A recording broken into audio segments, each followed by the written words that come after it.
જય દ્વારિકાધીશ। આજે હું તમારી સાથે શેર કરીશ ચોકલેટ કૂકીઝની રેસીપી, જે નાનેથી મોટા લઈને બધાના ફેવરેટ એવા ચોકલેટ કૂકીઝની રેસીપી ચલો બનાવવાનું શરૂ કરીએ।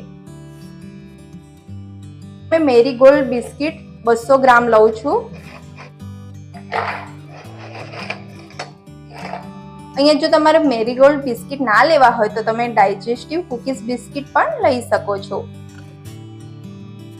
હવે બિસ્કિટને આ રીતે ટુકડા કરી મિક્સર જારમાં ઉમેરી દઈએ।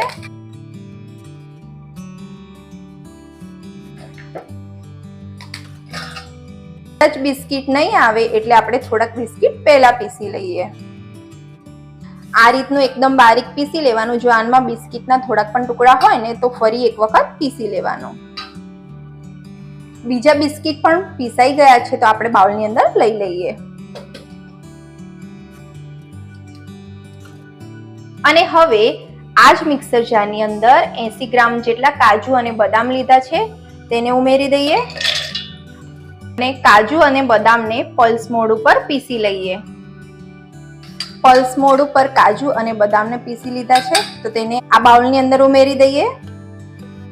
અહીંયા પરફેક્ટ માપ સાથે મિલ્ક ચોકલેટ કમ્પાઉન્ડ લીધું છે તો તેને એક સરખું કટ કરી લઈએ।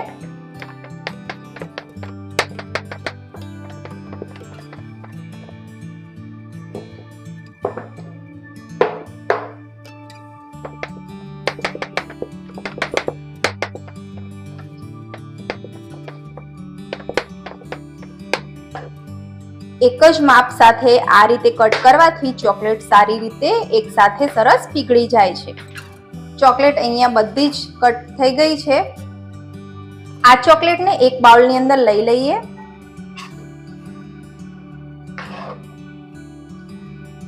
ચોકલેટને પીગળવા માટે 2 મિનિટ માટે ઓવનમાં મૂકી દઉં છું। જો તમારી પાસે ઓવન ના હોય તો ડબલ બોઇલરની મેથડથી તમે ગેસ ઉપર કરી શકો છો।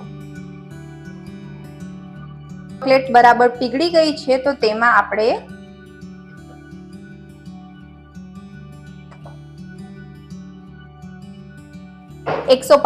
ml જેટલી ક્રીમ એડ કરી દઈએ।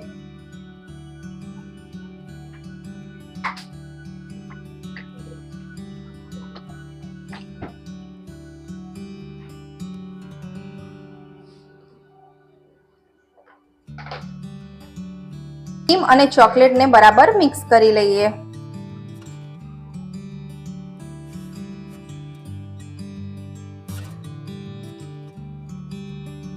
જો ક્રીમ ના હોય તો ક્રીમની જગ્યાએ 150 ml જેટલું દૂધ લઈ લેવાનું। ક્રીમ અને ચોકલેટ બરાબર મિક્સ થઈ ગઈ છે। હવે આ બાઉલને લઈ લઈએ। તેમાં 1 ટેબલસ્પૂન જેટલો કોકો પાવડર ઉમેરી દઈએ। હવે તેમાં ચોકલેટ અને ક્રીમ મિક્સ કરી હતી તે ઉમેરી દઈએ।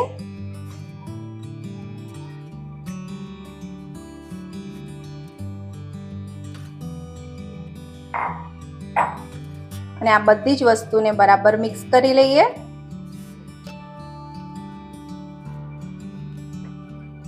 તમે આ રીતે એકદમ પરફેક્ટ માપથી બનાવશો ને એકદમ પરફેક્ટ બનશે કૂકીઝ।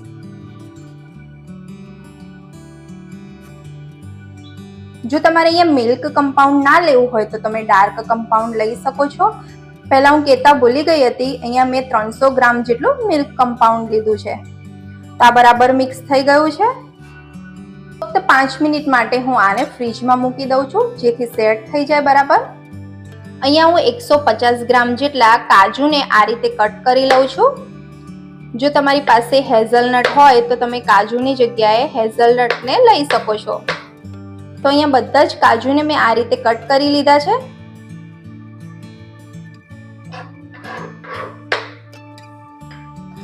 કટ કરેલા કાજુને એક પ્લેટની અંદર લઈ લઈએ અને આને સાઈડમાં મૂકી દઈએ। અને હવે મેં અહીંયા 1 ટેબલસ્પૂન લીધી છે। જો તમારી પાસે ટેબલસ્પૂન વાળી ચમચી ના હોય તો તમે કોઈ પણ ચમચી લઈ શકો છો જેથી એક સરખા બોલ વળે।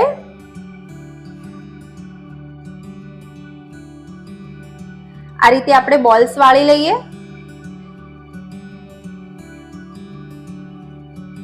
અને કટ કરેલા કાજુના ટુકડાની અંદર બોલ્સને આ રીતે રોલ કરી લઈએ. જો કાજુના ટુકડાને તમે આ રીતે એક સરખા કટ કર્યા હશે ને તો પરફેક્ટલી એક સરખા જ દેખાશે. તો તમે જોઈ શકો છો. અને અહીંયા મેં 1/4 ટેબલ સ્પૂન લીધી છે. તેની મદદથી આ રીતે વચ્ચે ખાડો કરી લઈએ, જેથી એક સરખા આ રીતે કૂકીઝ બને. તો આ રીતે બધા જ કૂકીઝને તૈયાર કરી લેવાના છે.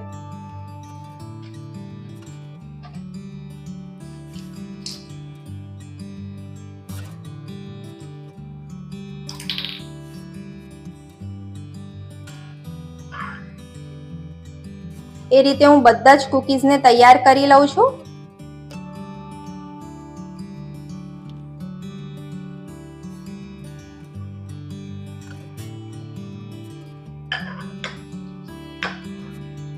જો તમારી પાસે આવી ચમચી ના હોય તો તમે અંગૂઠાની મદદથી આ રીતે પ્રેસ કરી અને કરી શકો છો.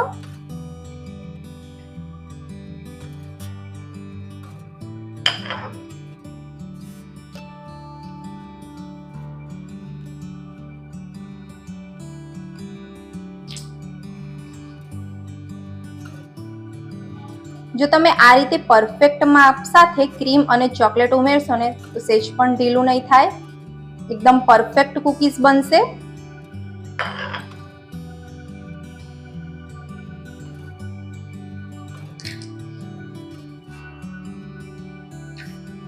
અહીંયા મેં 100 ગ્રામ જેટલું મિલ્ક કમ્પાઉન્ડ લીધું છે.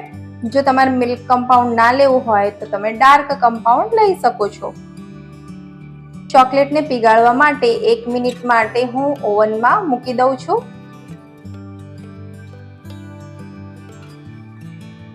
ચોકલેટ પીગળી ગઈ છે.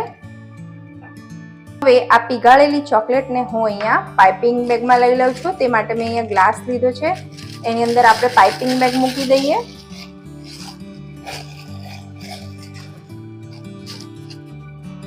આ રીતે પાઇપિંગ બેગને ગ્લાસની ઉપર રાખી દેવાની.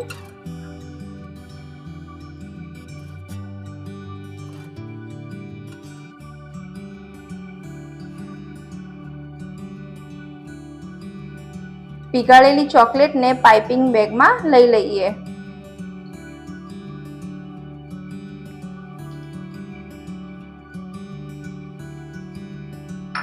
તો મેં અહીંયા બધી જ ચોકલેટને પાઇપિંગ બેગમાં લઈ લીધી છે.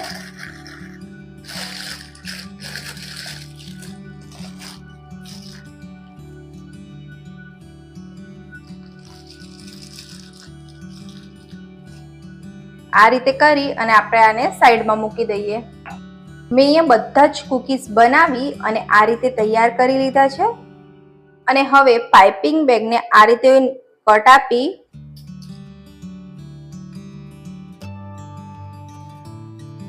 બધા જ કૂકીઝની અંદર આ રીતે ચોકલેટ એડ કરી દઈએ.